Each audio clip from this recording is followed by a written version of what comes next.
Shabbat Shalom, queridos irmãos, mais uma vez vamos dar início ao estudo da nossa porção de hoje, Parashá de número 15, Bo, que significa vem ou vá. Está em Êxodo 10, a partir do verso 1 até Êxodo 13, verso 16.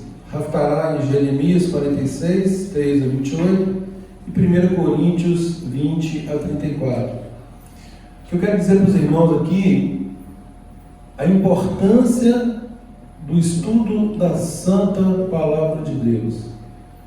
Na segunda-feira, na reunião de homens, o Evandro tocou num ponto aqui, ele fez uma pergunta acerca do corpo do Mashiach, como sendo, ele questionando, como sendo algo novo, como sendo algo muito enfatizado na Brit Hadashah, no Novo Testamento, mas até aquele momento pensando que isso não, que esse conceito de corpo não ficou tão claro no que se denominou chamar de Velho Testamento, na Taná. E a pergunta do Evandro reverberou na minha mente a partir de segunda-feira à noite, ficou na minha mente segunda, terça, quarta. Quando foi na quarta-feira eu falei com a Maria Lúcia. Isso é interessante, a Evandro me fez uma pergunta lá e eu estou meditando na importância dessa pergunta. E eu tinha um texto em mente e eu falei assim, eu vou ter que explorar isso, eu vou ter que esperar na próxima segunda-feira para explorar esse tema. Eu gostaria muito de falar desse tema na Parashá, e aí eu mesmo estava querendo linkar, fazer uma ligação deste tema com a Parashá. E como que eu estudo a Parashá? Eu gosto de ler primeiro o texto, eu leio o que está na palavra, de forma livre, o texto bíblico mesmo, para depois eu buscar comentários aí dos mais experientes que eu, dos nossos antigos sábios. E qual não foi a minha surpresa quando eu peguei os comentários da Parashá, do site Emuná, que a Haftará da Brit Hadashah é exatamente o texto que eu queria falar. Ou seja, eu pensando que eu ia ter que fazer uma adaptação para falar aqui hoje, Deus, com um carinho de Deus falando assim, olha, está contido na minha programação, porque a programação é dele, Tem um pregador que eu admiro muito. Ele fala que toda vez que ele ia pregar, ele colocava uma plaquinha bem diante dele, ele chegava no púlpito, colocava aquela plaquinha para ele se lembrar sempre, se Deus não falou com você, você não vai falar ao meu povo. Então, assim, essa palavra para mim, com relação a esse texto da Brit Hadashah, caiu como uma luva, porque foi como se Deus estivesse ali aprovando o nosso assunto de segunda-feira, o desdobramento desse assunto, sobretudo a importância desse assunto. Gente, esse assunto é da magna importância. Eu diria que se nós não atentarmos para esse assunto, nós corremos um sério risco de perdermos a nossa salvação. Então, não existe nenhum assunto que nos interesse mais do que a nossa salvação. A palavra o tempo inteiro, ela nos admoesta a sermos prudentes, praticantes operosos, e nos desestimula a agirmos de forma contrária. Não seja hipócrita, pregue, viva aquilo que você pregue, enfim. Então é nesse viés, é nesse contexto e com muito temor que eu quero trazer para os irmãos esse conceito de corpo por causa do reflexo na nossa vida e no resultado final que importa, que é verdadeiramente a nossa salvação. Bom, o assunto da Parashá, o texto, olhando o texto de forma livre, começa logo em Êxodo 10, falando da oitava praga, que é a praga dos gafanhotos. Todos nós já conhecemos o contexto dessas pragas, Aí vem a nona praga, que é a praga das trevas, da escuridão, né? O Eugênio já falou delas aqui. E a 10ª praga, a praga dos primogênitos. Naquela disputa, naquele diálogo de Moisés com o Faraó, e Faraó cumprindo ali o desígnio, né, do próprio coração endurecido, né, ele se recusou, até que finalmente ele libera o povo, para que o povo efetivamente saia da escravidão. Eugênio tocou num ponto muito importante aqui, que é a questão da não negociação de princípios e valores. Né? O inimigo das nossas almas, ele trabalha para nos dividir. O tempo todo, o objetivo é divisão. O tempo todo é dúvida. Né? O tempo todo não é bem assim. E, aliás, essa expressão não é bem assim, todos nós sabemos que é uma expressão que surgiu lá no Éden, e por conta dessa expressão, teve todo o desfecho aí para a humanidade no que toca a pecado. Aquele casal que foi feito inicialmente para ter vida eterna e para que todos tivéssemos vida eterna, com a desobediência ali desencadeou essa perda da vida eterna temporária, né, para todos nós aí durante tantos anos. Hoje nós temos que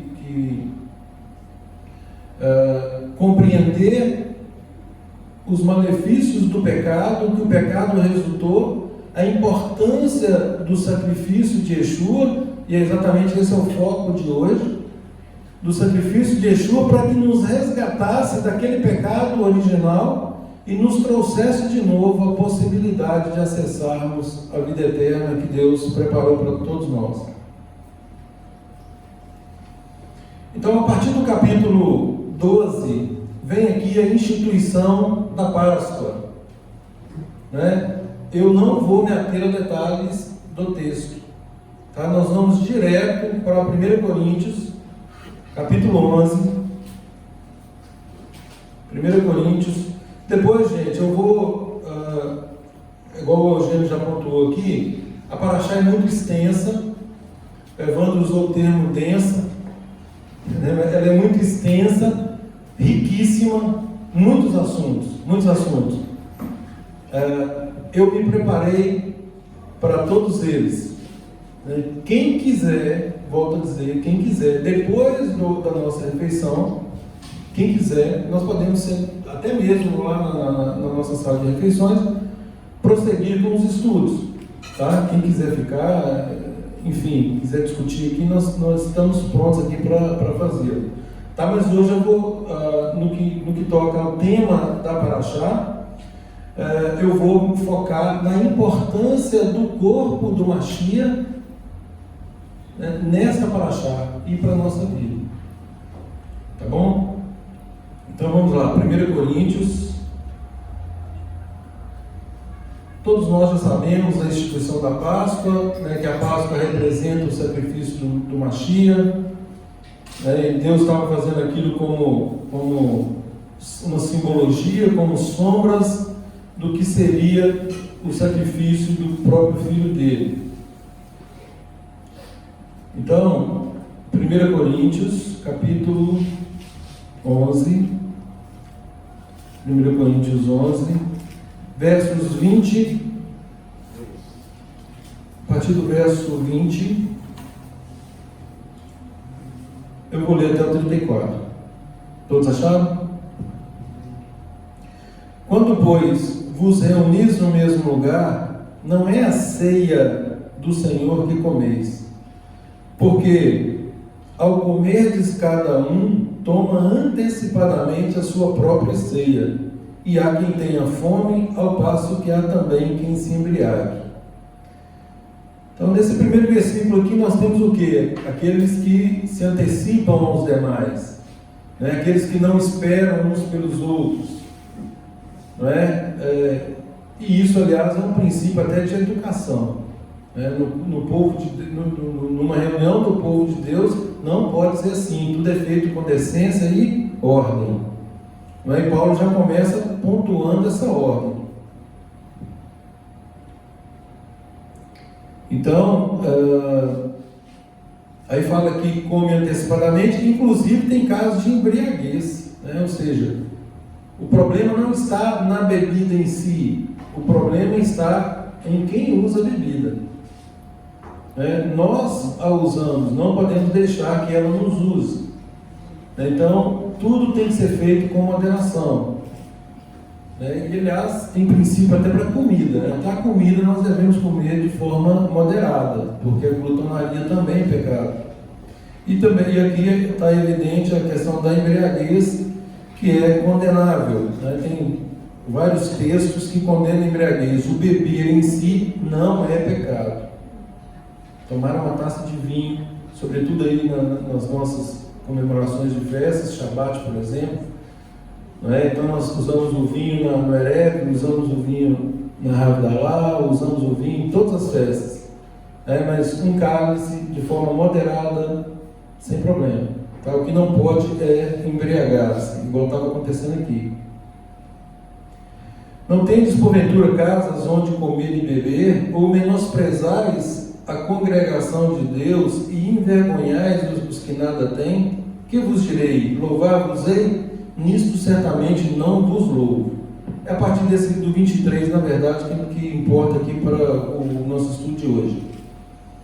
Porque eu recebi do Senhor o que também vos entreguei, que o Senhor Yeshua, na noite em que foi traído, tomou o pão, tendo dado graças, o partiu e disse: isto é o meu corpo, que é dado por vós, fazer isto em memória de mim.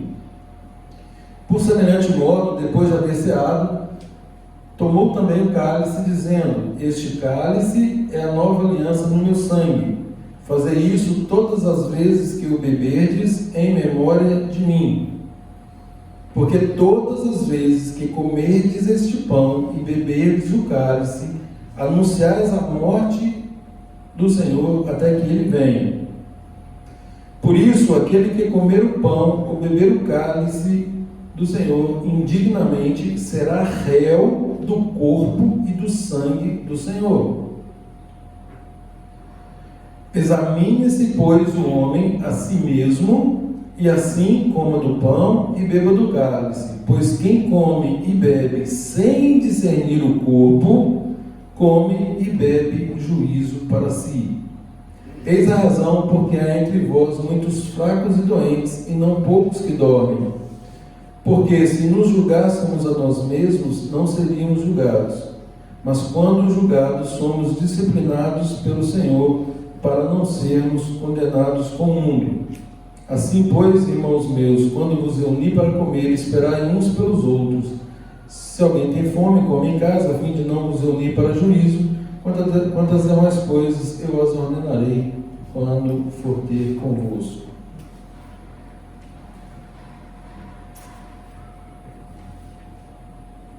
A pergunta do Evandro no tocante ao corpo me trouxe, as reflexões que eu já falei com vocês, e eu gostaria de dizer o seguinte, eu até pontuei para ele a pedagogia de Deus. Deus se utiliza de vários processos para o nosso ensino, e aí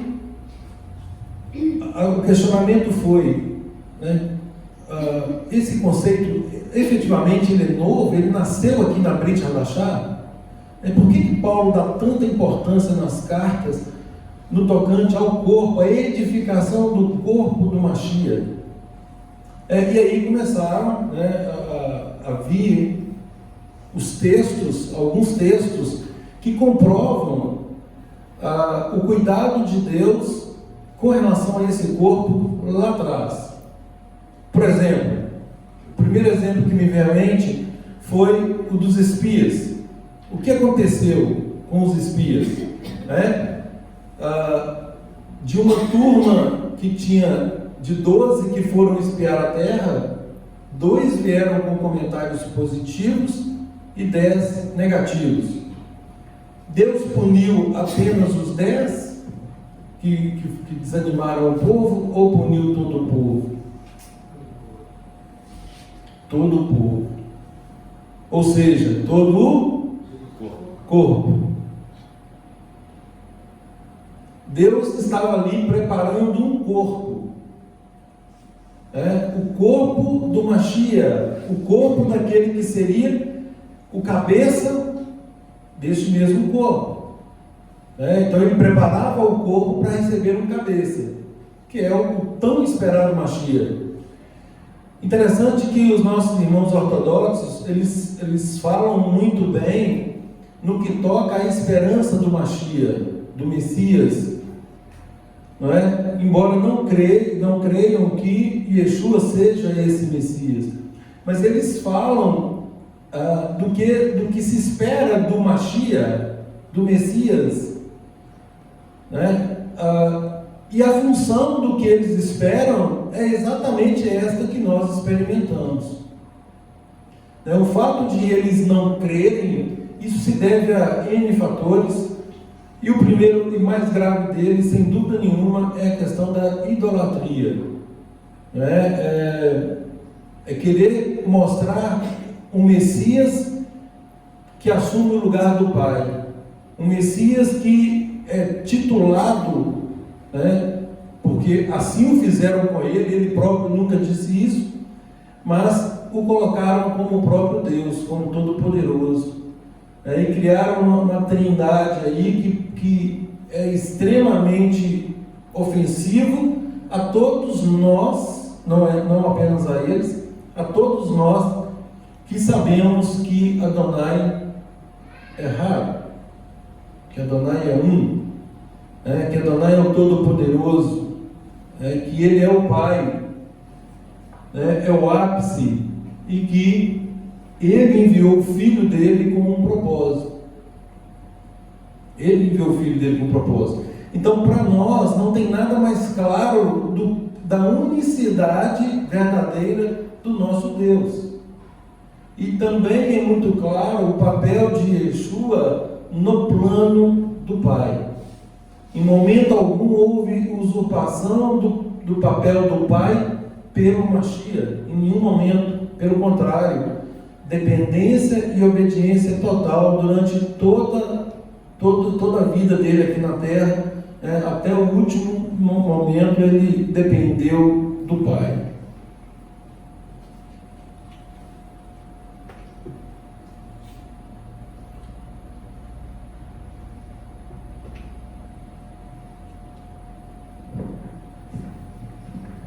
Então, Deus pega o povo, por causa do comentário de 10, Deus pega esse povo e pune todo o povo. Todo o povo perambulou pelo deserto, eles estavam na porta para entrar na terra prometida, e eles tiveram que regressar para o deserto e permanecer ali durante 40 anos. 40 anos. Um outro episódio que me veio à mente é o episódio de Zinri, ou Zinri, quando Finéias intervém, e no momento que ele intervém, já tinha morrido 24 mil pessoas do povo de Israel. Ou seja, tinha um pecando, enquanto ele permanecia ali, ninguém fazia nada, inclusive Moisés foi omisso naquele ponto. Enquanto ninguém fez nada, foi morrendo gente, até que Finéias chegou e executou o juízo de Deus. Ali cessaram as mortes contra o povo. E nós temos vários outros exemplos. Se eu for contar todos aqui, obviamente todos conhecem a Taná, sobretudo a Torá, que elenca vários episódios onde houve morte de, por exemplo, a revolta de Corá, Coré, Datã e Abirão. Aquela revolta ali, se também não fizesse algo ali, se Deus não executasse o juízo, todos sofreriam punição por aquilo. Então, o tempo todo, Deus está preocupado com o corpo, como num processo de aprendizado para que recebesse esse Mashiach lá na frente. E aí, o que me veio foi isso, eu disse, agora sim nós estamos entendendo a importância do livro de Colossenses, aí, que coloca Yeshua como cabeça, o tempo todo fala do papel do cabeça. E aí nós agora estamos estudando Efésios como o funcionamento desse corpo, a fisiologia, como que o corpo do Mashiach tem que funcionar para que ele edifique a si mesmo e receba do Mashiach todas as instruções.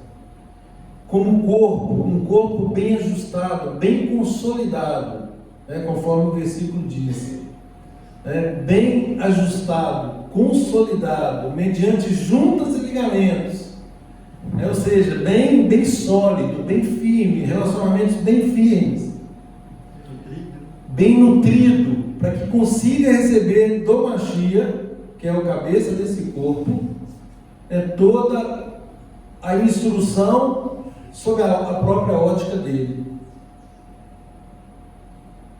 Então, quando nós entendemos isso, a qualidade do aprendizado da Torá, ele se amplia de forma exponencial.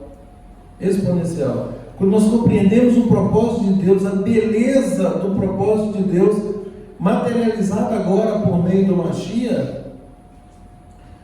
sobretudo nesse conceito de corpo que é tão bem trabalhado nessas cartas de Paulo, e que também causa muita confusão àqueles, conforme Pedro fala, aos indoutos e incautos, que eles acabam deturpando para a própria destruição deles.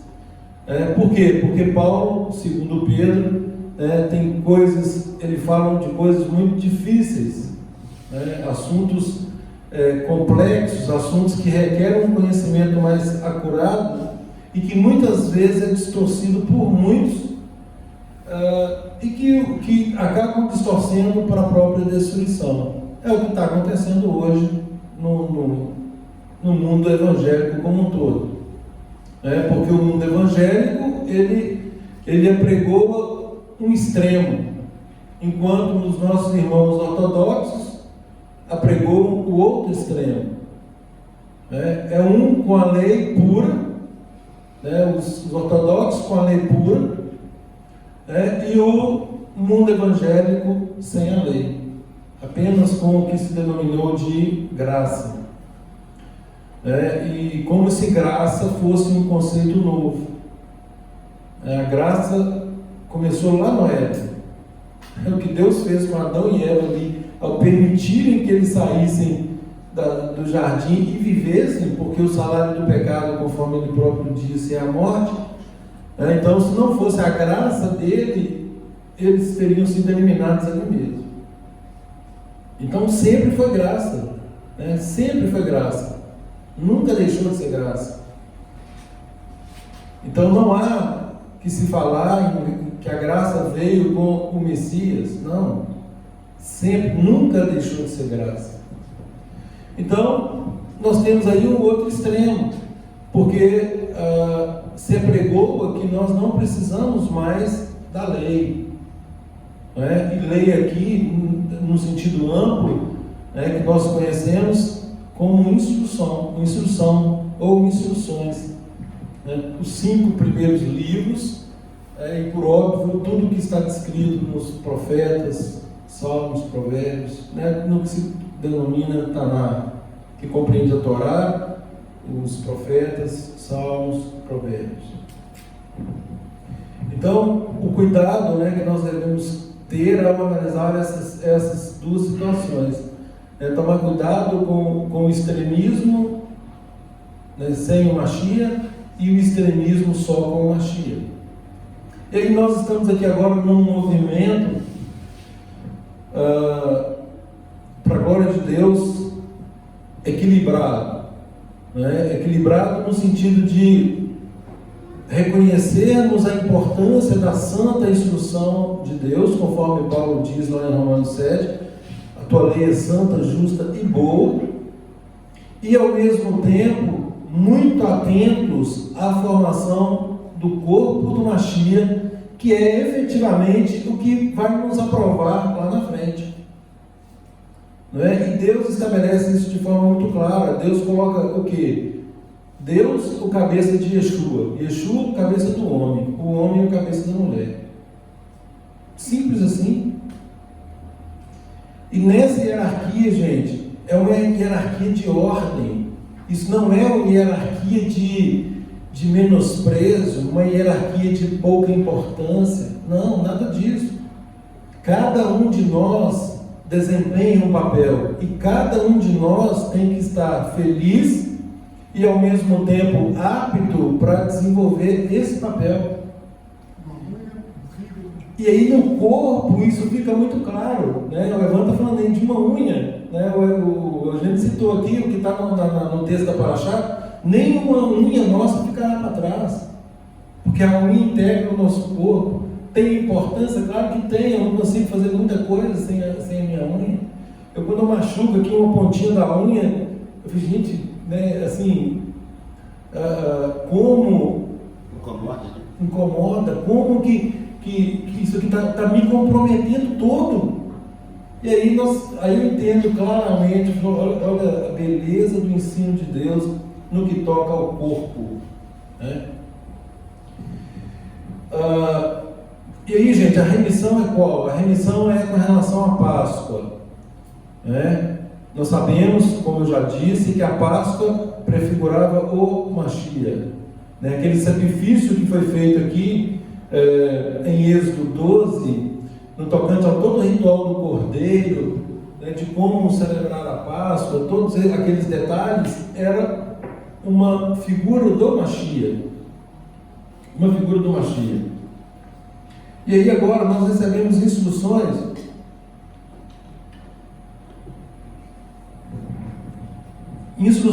diretas de como nos comportarmos no que toca à compreensão desse sacrifício, né, e sobretudo trazer isso para a prática, né, porque nenhum tipo de ensino ele pode ficar só no campo teórico, nenhum, né, seja em qualquer área, né, e sobretudo no que respeita a palavra de Deus. Então tudo que nós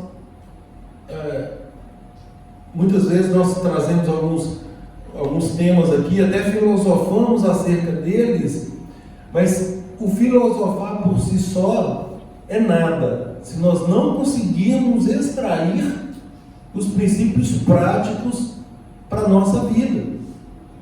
Inclusive, vou aproveitar o ensejo e já falar direto com o Evandro e Eugênio, né, que o nosso desafio agora, eu quero passar esse desafio para vocês, e vou deixar isso para vocês, é que vocês extraiam os princípios práticos da Parashá, ao invés de fazer um resumo geral, né, porque quando eu for expor o texto, eu já faço, ano passando, eu já faço isso, mas para dar mais importância à fala de vocês, que vocês extraiam da Parashá os princípios práticos para a nossa vida.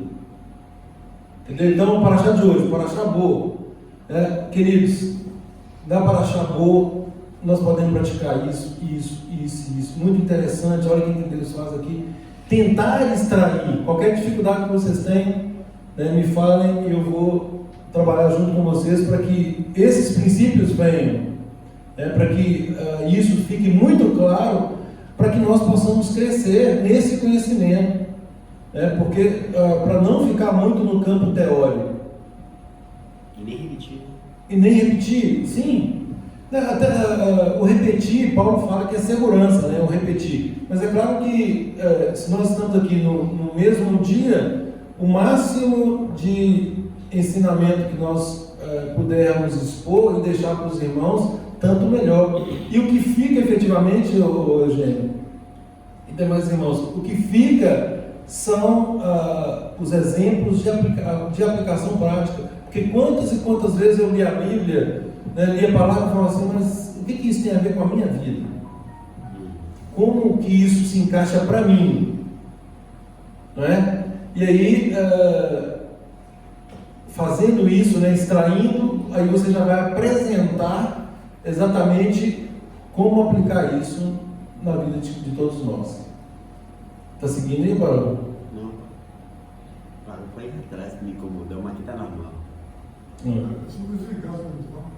Oi?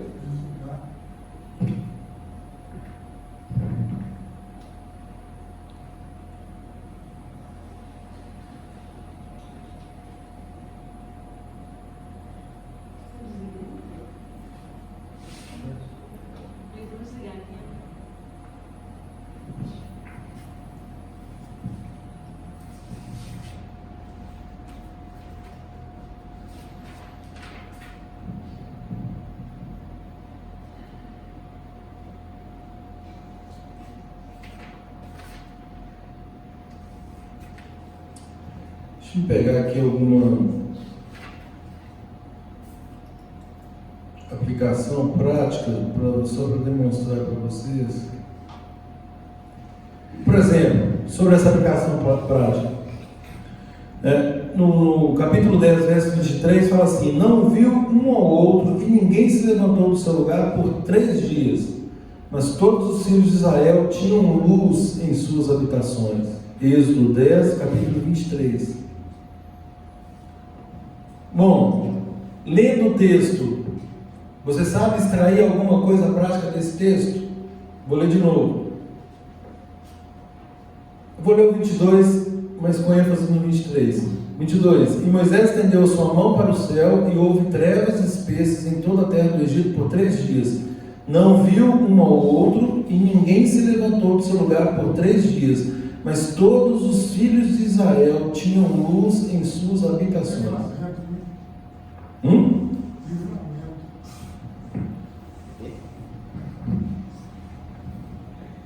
Como que vocês... Qual que é o princípio prático aqui para a congregação, para Carral? Para a igreja? Mesmo no mundo nós seremos separados, abençoados, livres de uma pandemia, livres de uma praga qualquer. Isso. Está dentro do que você falou, e o Cleiton arrematou. E Yeshua fala o quê? Nós somos a luz do mundo. Quando fala os filhos de Israel aqui, nós pegamos os filhos de Israel no sentido espiritual. Então, todos nós somos filhos de Israel. Todos aqueles que se comprometem a fazer techuvá têm que se tornar israelita. Tem que estar nessa família. E aí, Yeshua vem e fala o quê? Que nós somos os filhos da luz. Nós devemos andar na luz. Nas trevas. Oi? Luz nas trevas. Nós devemos ser luz para as trevas. Temos que dissipar essas trevas. Então, aqui nós temos uma aplicação prática. Entendeu? O Salmo 107, de 10 a 15, fala assim... Fala que aqueles que estão nas trevas, dependendo do nosso comportamento, que somos luz, nós podemos tirá-los de lá e trazê-los para a luz. É o que está acontecendo, por exemplo, na sua família, na minha família e na de tantos outros. Salmo 107, 10 a 15, diz assim: moradores das trevas e sombra da morte, presa em aflição e inferno, como se rebelaram contra as palavras de Elohim e desprezaram o conselho do Altíssimo. Gente, é óbvio que todos que estão em determinada situação de trevas, assim o estão por desobediência. Porque aí eu olho para a minha própria vida. Quando eu estava em desobediência, sem dúvida nenhuma, eu colhi os frutos dessa desobediência. Eu desprezava o conselho de Deus. Então, está dizendo, como se rebelaram contra as palavras de Elohim e desprezaram o conselho do Altíssimo, eis que lhes abateu o coração com trabalho, tropeçaram e não houve quem os ajudasse.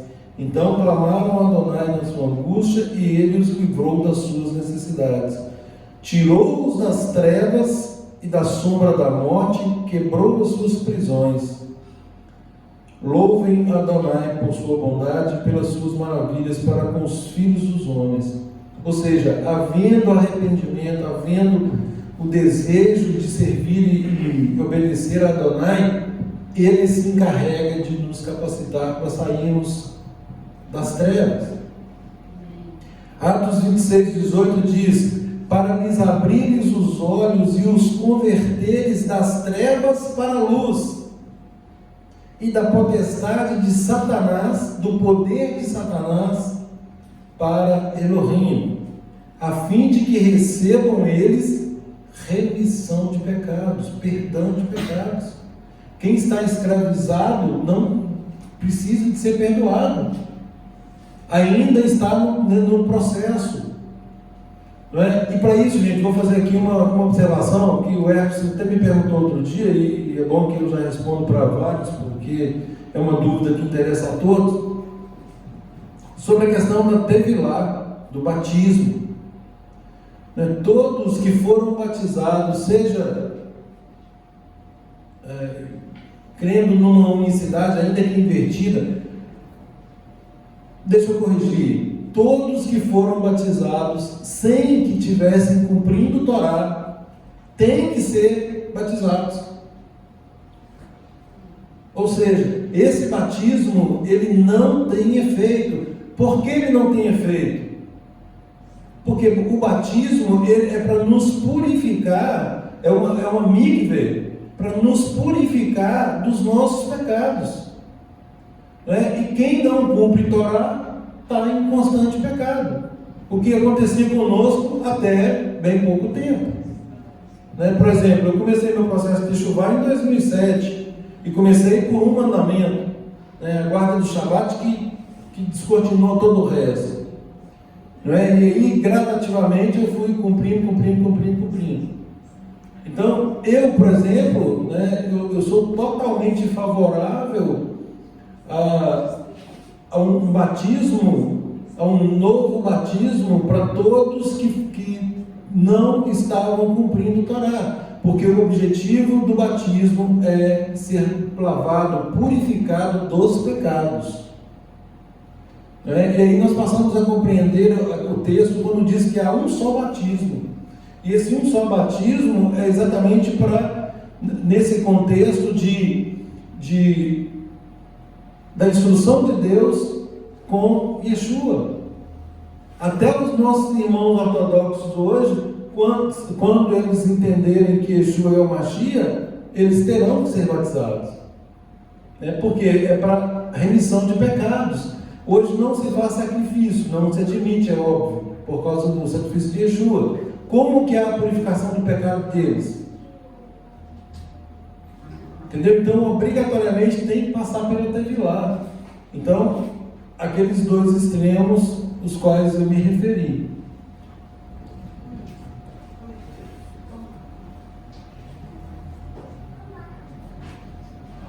Primeira Pedro 2,9 diz: vós sois a geração eleita, sacerdócio real, nação santa, povo adquirido, para que anuncieis as virtudes daquele que vos chamou das trevas para a sua maravilhosa luz. Então, esse daqui, vou ler só mais dois textos. Colossenses 1,13.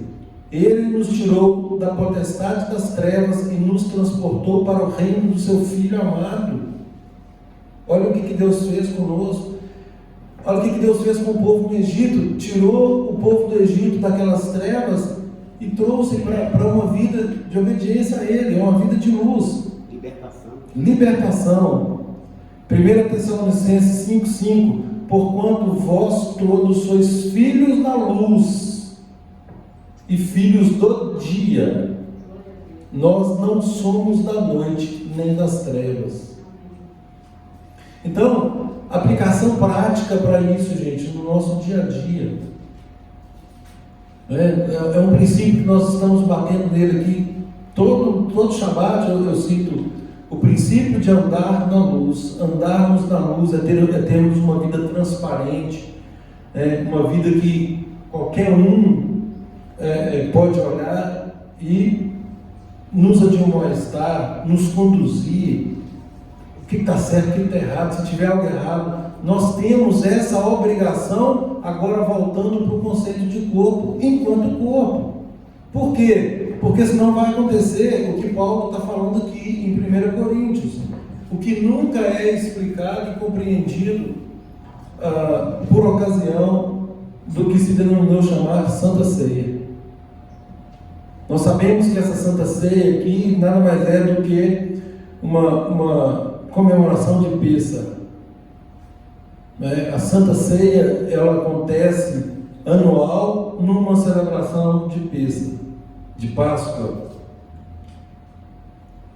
Aí tem congregações que fazem isso toda semana, tem congregação que faz isso uma vez por mês, tem congregação que faz a cada X dias, enfim, cada uma tem um entendimento acerca disso, mas não olham qual que é o contexto da própria ceia.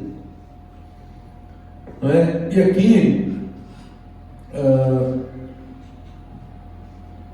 aqui vem a questão do bebermos ou comermos, ou seja, participarmos dessa ceia, uma ceia instituída pelo Eterno, como uma honra ao próprio Mashiach, é participar disso numa vida de pecado.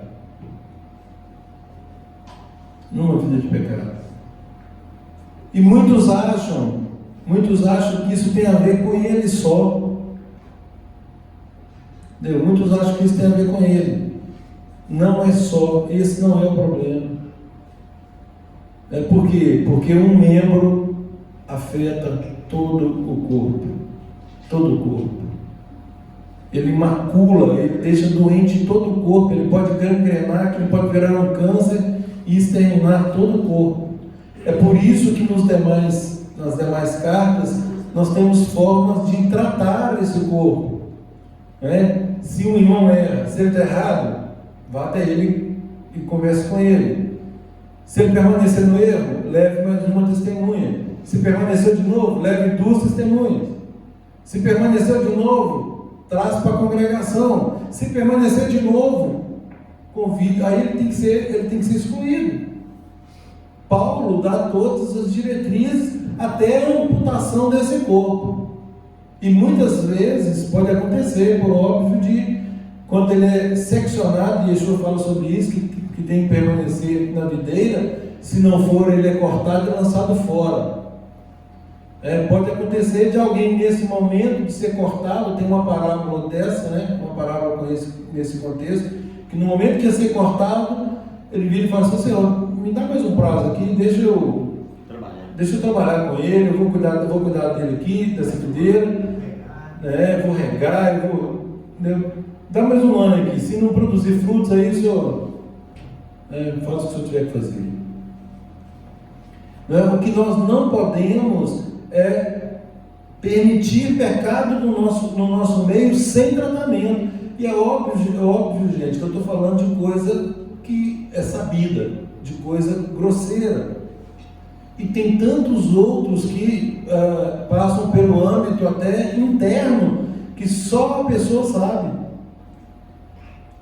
Mas que só ela e Deus sabem, por óbvio. Porque nós não conseguimos condenar de Deus. Já disse que nós pecamos de 4 formas: falando, pensando, deixando de agir ou agindo. Então, os nossos pensamentos, Deus sabe o que nós estamos pensando. As nossas palavras, aqui diz que nós prestaremos conta de cada palavra proferida. Imagina uma cena dessa. As nossas ações, aquele que sabe o que deve fazer e não faz, nisso está pecando. Aquilo que nós não fazemos, porque cai na omissão, também é a mesma coisa. Então temos que tomar cuidado com a condescendência, com a leniência, com a permissividade, com a relatividade, né, sobretudo nesse mundo atual, que tudo é relativo, já começa pelo próprio conceito de verdade. E nós, de cara, nós abolimos esse conceito, né, porque nós sabemos que a verdade em que cremos, ela é absoluta. E nós temos essa verdade como regra de vida, regra de fé, né, que é a santa instrução do Eterno. E sabemos que todas as demais escrituras estão em perfeita harmonia com essas instruções dadas inicialmente. Paulo fala aqui no verso 30, né, ele explica a razão de doença e morte no meio da congregação. Eis a razão porque há entre vós muitos fracos e doentes, e não poucos que dormem aqui no sentido de morte. Então, se vocês voltarem lá no verso 17 e 18, né, ele fala dos pecados. Ele fala, porque antes de tudo estou informado a haver divisões entre vós, quando vos reunis na igreja, né? E aí ele vem citando o comportamento de alguns membros, ou seja, pecados manifestos. E é por conta disso que ele, ao final ele conclui, né? Não é sem razão que vocês estão fracos, que vocês estão doentes, né? Vocês estão permitindo isso aqui no meio de vocês.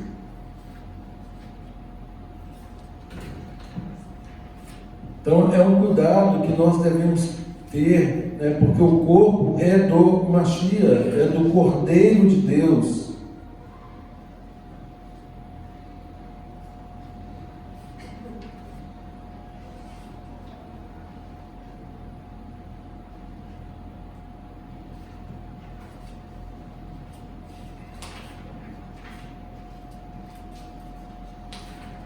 Deixa eu pegar aqui,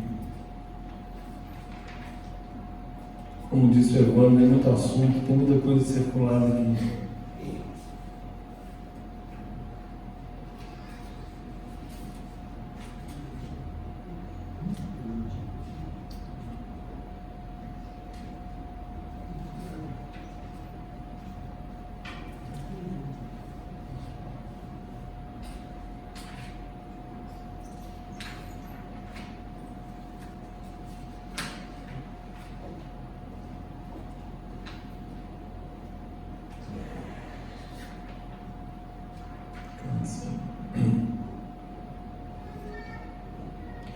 Gente, o comentário que eu destaquei aqui do estudo da Paraxá, com relação à carne e o sangue de Yeshua. No comentário fala assim: a aplicação profética de Yeshua de comer a sua carne e beber o seu sangue tem uma clara relação com a celebração de Pêssego. A carne do cordeiro trouxe santidade a todos os que comiam no Egito, segundo está escrito no Salmo 105, verso 37, diz assim: então fez sair o seu povo com prata e ouro, e entre suas tribos ninguém tropeçava. Então, o fato de comer o sacrifício pascual, o fato de participar aqui, santificava a pessoa. E aí fala que o sangue os livrou da morte. Não é? O sangue foi passado, como sabemos, nas portas das casas, para que Pêssego, né, passasse, o anjo da morte passasse passasse por cima, e não atingisse aquele local com a 10ª praga, a morte dos primogênitos. Então achei interessante esse comentário, e aí nós começamos a entender por que Jesus falou que aquele que não come a sua carne, bebe o seu sangue, né, não tem participação com ele, porque a carne traz santificação, e o sangue é que nos livra, que nos dá a remissão dos pecados.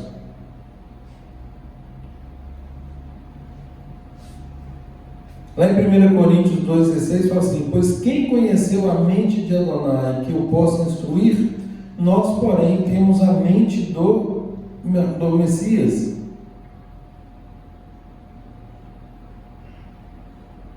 Isso se refere a Êxodo 12, verso 9, que diz assim: não comereis do animal nada cru, nem cozido em água, porém assado ao fogo, a cabeça, as patas e as entranhas.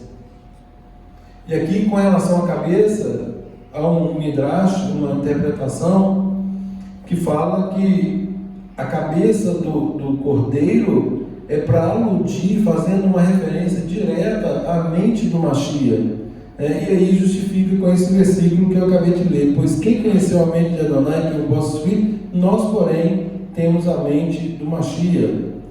A questão das patas do animal fala da conduta, da nossa conduta, aí aplicação prática, né? Um caminhar de acordo com o nosso líder, com o nosso Mashiach. Aquele que diz que permanece nele, esse também deve andar assim como ele andou. E com relação às entranhas, fala da questão da motivação. É um assunto que eu e o Evandro conversamos hoje e que eu falei hoje aqui mais cedo, no tocante ao servir a Deus com alegria, com gratidão, porque se nós tivermos esse sentimento no nosso coração, fica tudo mais fácil, fica tudo mais leve.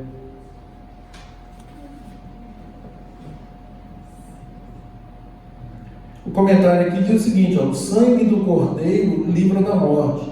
Este é o primeiro passo no caminho da redenção, a salvação que cada um obtém ao depositar a sua fé no sacrifício substituto de Yeshua.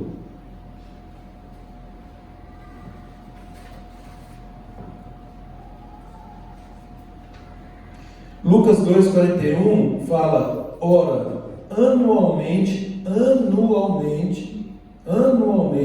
ou seja, de ano em ano, iam seus pais de Jerusalém para a festa da Páscoa. Então é mais um ponto aqui que reforça a questão da ceia, da Páscoa, uma vez ao ano.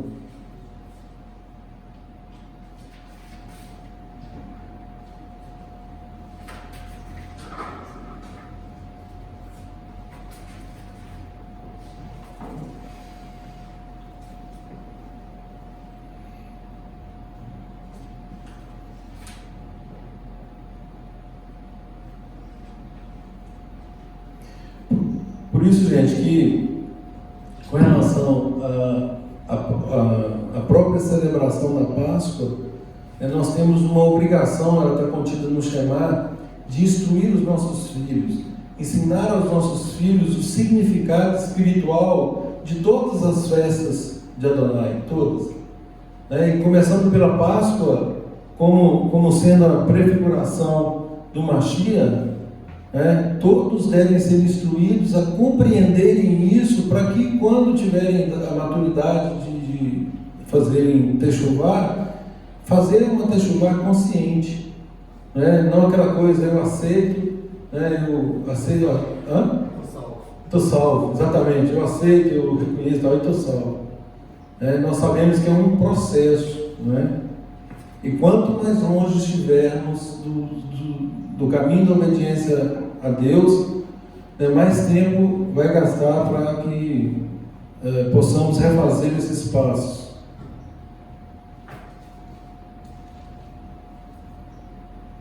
O que não é impossível, é claro,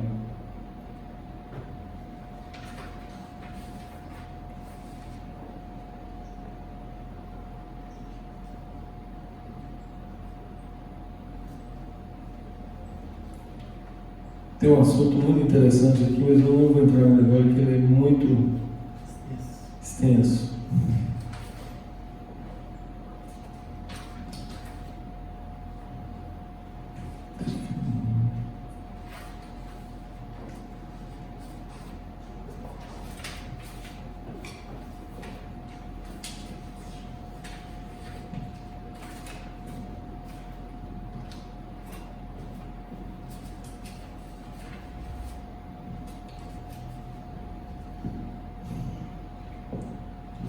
Efésios 4,15, nós lemos esse texto no estudo de segunda-feira.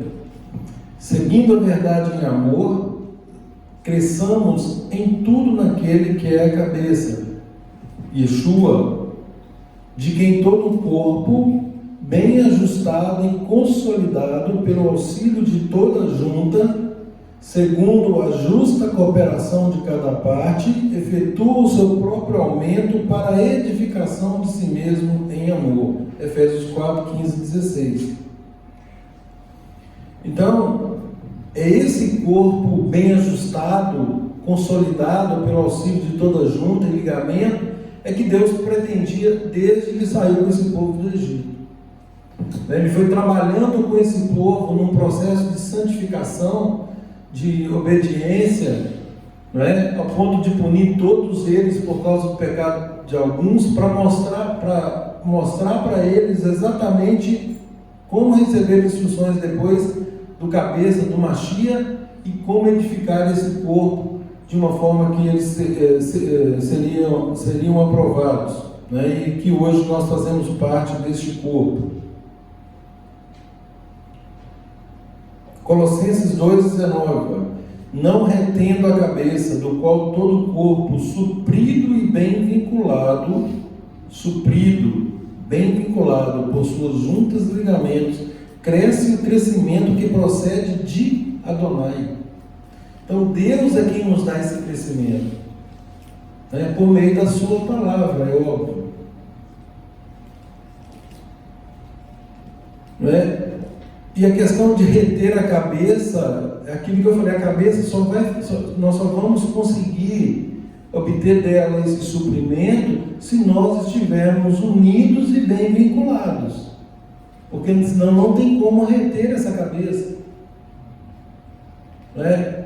A cabeça não comanda uma sacola de membros, ou membros defeituosos, né? É um corpo dinâmico que está bem ajustado, consolidado. E conforme eu falei,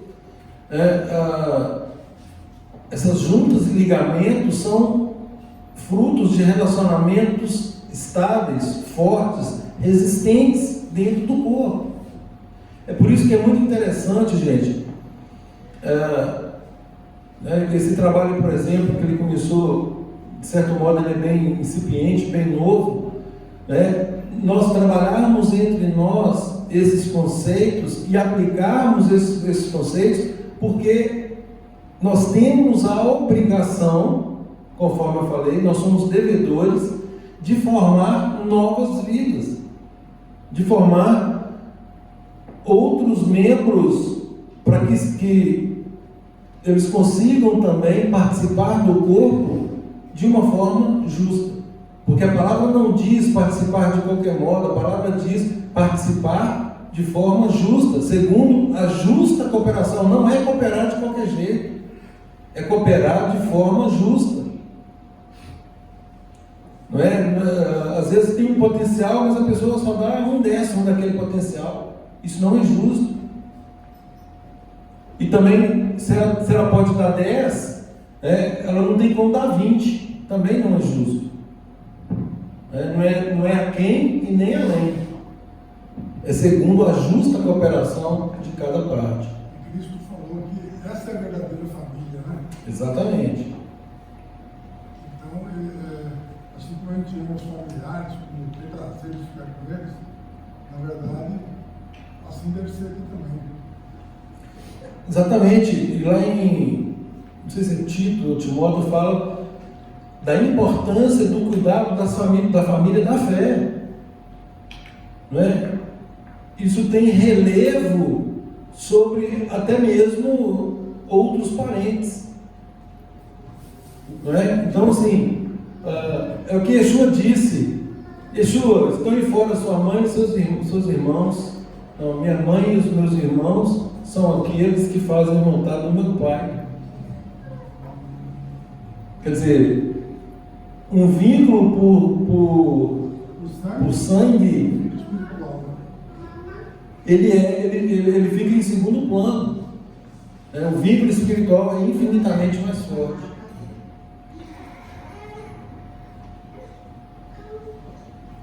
Observação: quem não está vinculado de uma forma firme neste corpo não consegue absorver o conhecimento do Mashiach. Exatamente, ele não vai ser suprido, ou esse suprimento será insuficiente. Então, a importância disso, né?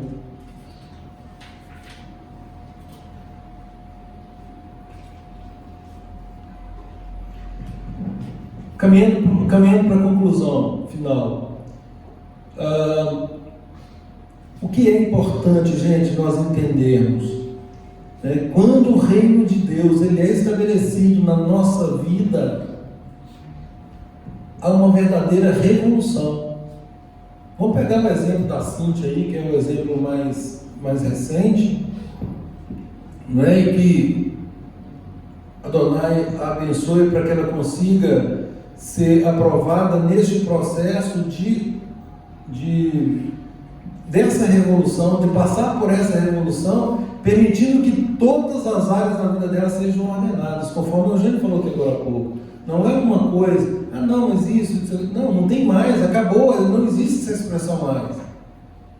Mas talvez, não, isso não existe. O que Yeshua fala é sim, sim, não, não. O que passar disso é do maligno. Então não existe meio termo, né? Não existe um pé lá e outro pé aqui. Não existe. Se tiver dúvida, né? Tem um ditado que eu até comentei com a Maria Lúcia essa semana que eu achei interessante, né? Assim, se a pessoa tiver dúvida em escolher entre você e a outra pessoa, peça a Deus que ela escolha a outra pessoa, porque a dúvida aí já vai ser um problema. Então, se pintou dúvida, torça para que ela escolha a outra. Por quê? Porque o coração dela não está firme no convencimento. Então, assim tem que ser a nossa vida no reino. É sim, sim, não, não. Nós não podemos colchear entre dois pensamentos. Não é assim? Nós temos que ser firmes na nossa palavra. Nossa conduta tem que ser clara. Nós estamos falando de luz. Nós estamos falando aqui de exemplo. Nós estamos falando de corpo, de edificação do corpo. 1 Pedro 1,18 fala assim: diz que nós fomos resgatados do nosso fútil procedimento que nossos pais nos legaram, nos deixaram de herança. Por exemplo, toda a minha família veio do catolicismo.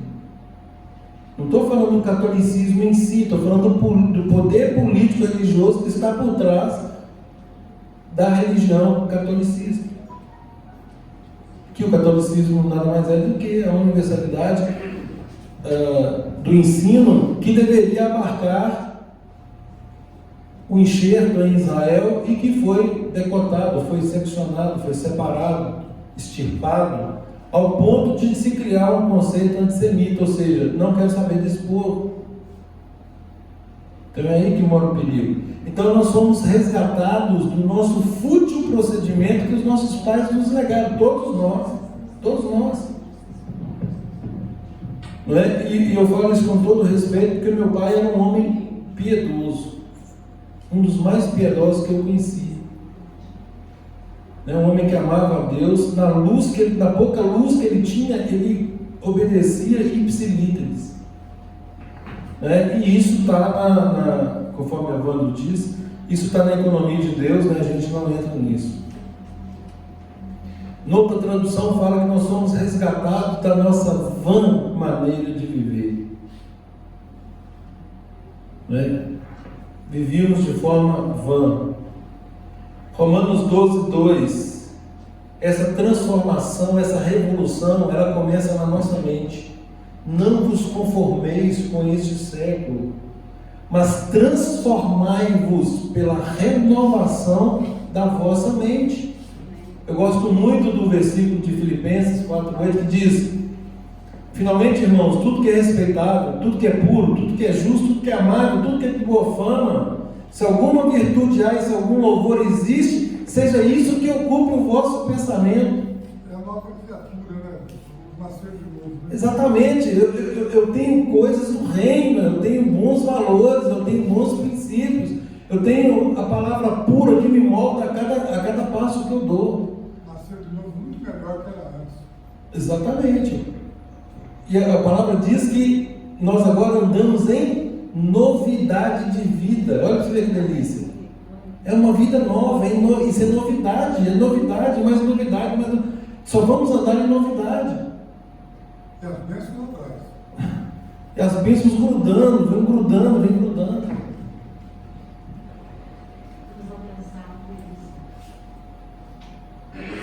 Aleluia.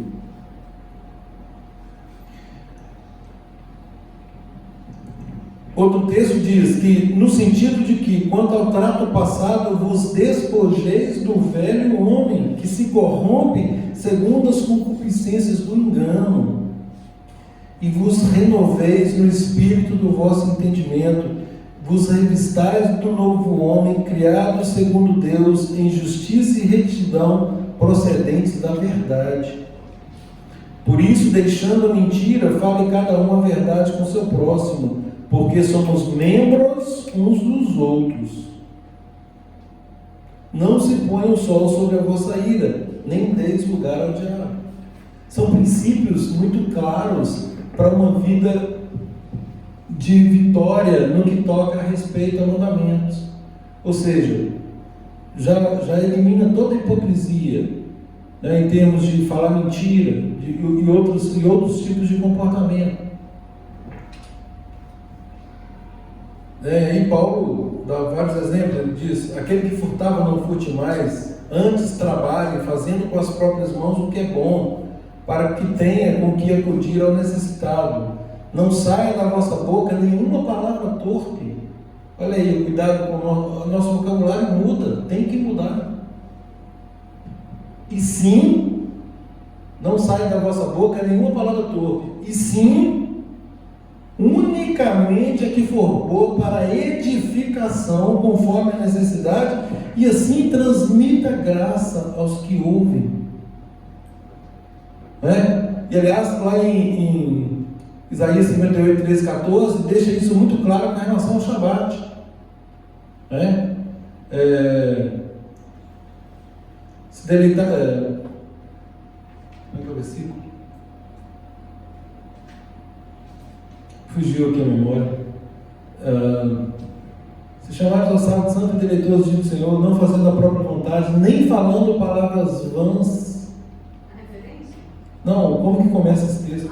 Se desviares o teu pé de profanar o sábado, de chamares ao sábado santo e deleitoso dia do Senhor, se o honrares, não seguindo os seus próprios caminhos, nem falando palavras vãs, então te deleitarás no Senhor. Eu te farei cavalgar sobre os altos da terra, e te sustentarei com a herança de Jacó, porque a boca do Senhor assim o disse. Amém. Não entristeçais o Espírito de Deus, nos quais fostes selados para o dia da redenção. Antes, sede uns para com os outros benignos, compassivos, perdoando-vos uns aos outros, como também Deus, em Machia, vos perdoou. Efésios 4, 22 até 32. Todos esses textos que eu acabei de ler. Gente, o importante é compreender no relacionamento de corpo que tem muita gente que quer que aconteça algo sobrenatural. Isso não vai acontecer no que toca a relacionamento de corpo. Por quê? Porque isso tem a ver com a nossa vontade, isso tem a ver com a submissão de uns para com os outros no Machia. Tem um texto que diz que não há grego, não há um homem, não há mulher e tal. É óbvio que isso é num contexto de corpo, Todos somos co-herdeiros da mesma salvação. E nesse conceito de corresponsabilidade, Deus vai usar o irmão para falar comigo. Foi o que Yeshua fez com Paulo. Quem era Paulo? Yeshua poderia ter dado um simples comando e dotado o Paulo de todo o conhecimento que lhe faltava, para ele fazer agora, para ele completar aquela carreira que ele havia iniciado. Mas o que ele disse para Paulo? Você vai entrar na cidade, um tal de Ananias lá vai conversar com você, você vai, obedece lá. Aí depois nós temos aquela situação de Cornélio, o primeiro gentio a ser enxertado em Israel. Cornélio tem uma visão com anjos, poderia ter falado para ele tudo, mas o que os anjos falam? Olha, manda chamar o Pedro, tal de Pedro lá, e ele vai te falar tudo que você tem que fazer. E aí Pedro vai e tal. Então assim, e a palavra diz que a multiforme sabedoria de Deus se manifesta por meio do corpo. A edificação, o corpo edifica o corpo. Ou seja, isso vai acontecer, por isso, gente, é que o Paulo adverte para não deixar de congregar, porque uma ovelha sozinha, ela acaba se ferindo e dispersando. Rodrigo deu até esse exemplo lá na nossa reunião com relação ao que aconteceu com uma ovelha minha lá na fazenda. Ela se machucou, ela se isolou, e quando ela se isolou, bicheira montou nela lá e você não acha que ela teria morrido. Então, fazendo um comparativo, por isso que nós somos chamados de ovelha, porque nós temos que andar juntinhos. E nesse conceito de corpo, nós nos submetermos uns aos outros no temor de Yeshua. Mas olha, eu só vou perguntar para você o seguinte: no corpo tem muito mais chance de acontecer maravilhas do que fora do corpo. Exato, claro. Não tem chance de acontecer fora do corpo, porque a palavra diz que o corpo edifica o corpo. Entendeu? Tem que, veja bem, eu acabei de ler o versículo que fala que o corpo tem que estar suprido e vinculado. Tem que ter vinculação, senão ele não vai ser suprido. Vários ossos secos, né? Exatamente. Aí sim vai exigir uma atuação, só uma atuação sobrenatural, não é? Mas Deus já proveu, já deu provimento ao meio, né? E aí, olha para você ver o que Yeshua fala. Yeshua dizendo, eu edificarei a minha igreja, a minha carral, a minha congregação, o meu corpo. Ele próprio disse isso, né? Aquele versículo está ali fora, gente. 1 Coríntios 15, 27 e 28. Uma ajuda tanto, né? Pensa bem. Como? Uma ajuda maravilhosa, né? E fora do corpo você é mais difícil. É impossível. Não tem vida fora. Hã? Não tem vida fora do corpo. Exatamente. Se a minha mão estiver fora desse corpo, Ela vai, exatamente, ela para ela não recebe o comando da cabeça. E aí? Porque, eu faço isso porque meu cérebro está mandando fazer, minha cabeça está mandando fazer. Se é seccionado, acabou, não recebe mais comando. É exatamente esse o cuidado. Se eu não quero receber o comando, eu não retenho mais a cabeça. Eu não tenho cabeça sobre mim.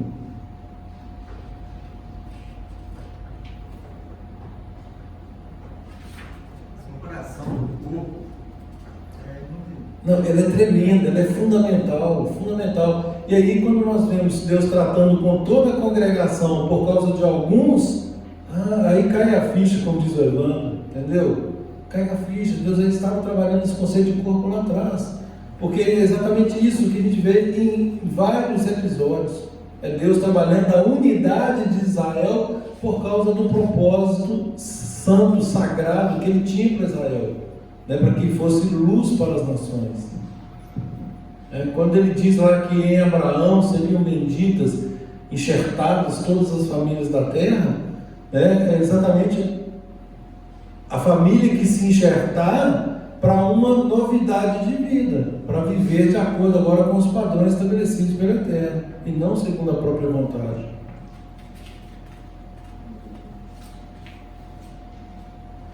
Mas pessoal, reserva, por favor, um tempinho para a gente ver Êxodo 12, 43 até o final. Todo o tempo, irmão.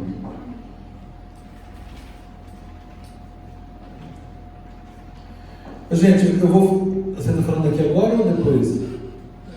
Porque o nosso próximo peça a gente levar em consideração essa instrução aqui.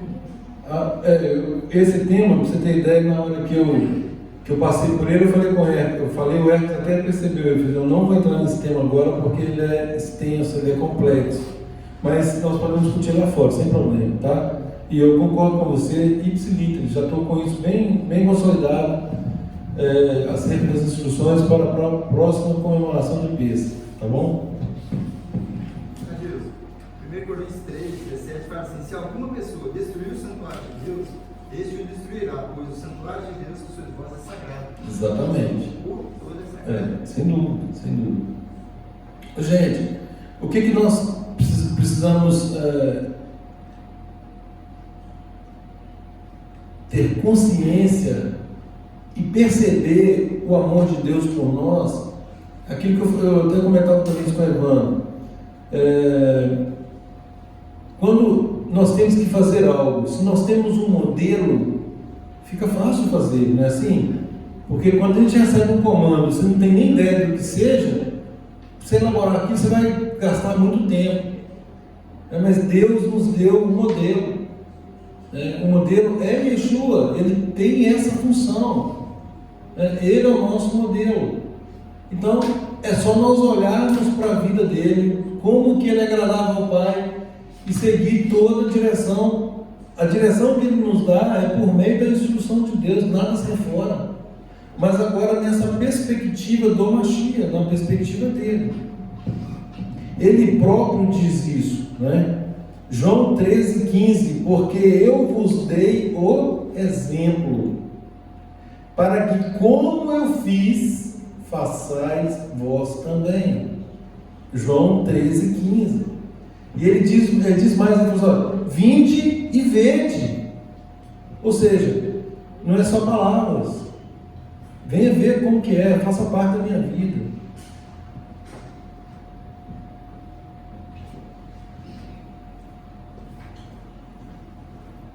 Yeshua, gente, ele instruiu com a Torá, com a palavra. João 15:3. Vós já estáis limpos pela palavra que vos tenho falado. Ou seja, já tinha parado aquelas arestas, né? Muita coisa, aquele jugo humano já tinha sido retirado, agora o jugo dele se tornou mais leve. Não é tornar-se mais leve por desobediência, nada disso, mas é tirar o que for humano e ficar com o que for de Deus.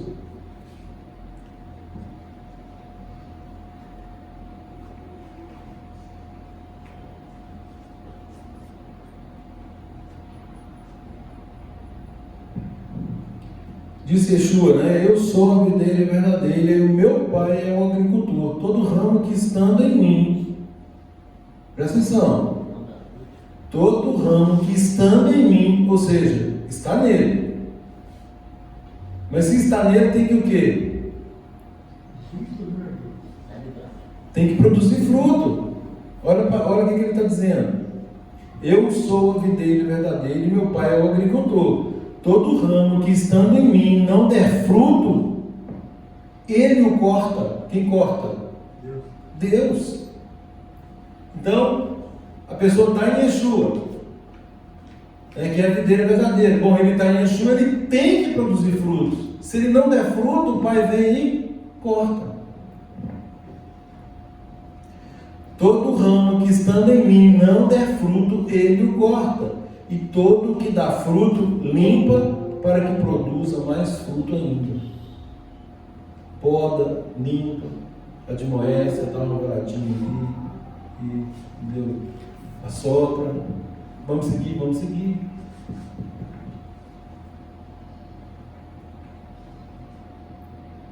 Permanecei em mim e eu permanecerei em vós.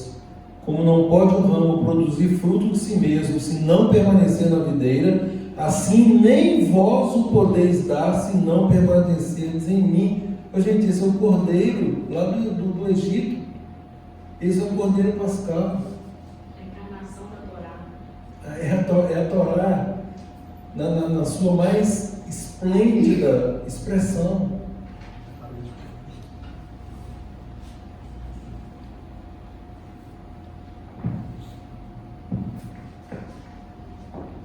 Eu sou a videira, vós os ramos. Quem permanece em mim e eu nele, esse dá muito fruto, porque sem mim nada podeis fazer. E como que os nossos irmãos arrumam com uma dessa? Sem ele não pode fazer nada. E aí? São os dois extremos a quem me referi. Sem mim nada podeis fazer. Se alguém não permanecer em mim, será lançado fora, a semelhança do ramo, e secará. É o exemplo que o Hércules deu e da mão. E o apanham, lançam no fogo e o queimam. Mas se permanecerdes em mim, e as minhas palavras permanecerdes em vós, pedireis o que quiserdes, e vos será feito. Nisso é glorificado meu Pai, em que deis muito fruto. Se nós quisermos glorificar a Deus em Yeshua, nós temos que produzir frutos. E assim vos tornareis meus discípulos. João 15, 1 a 8.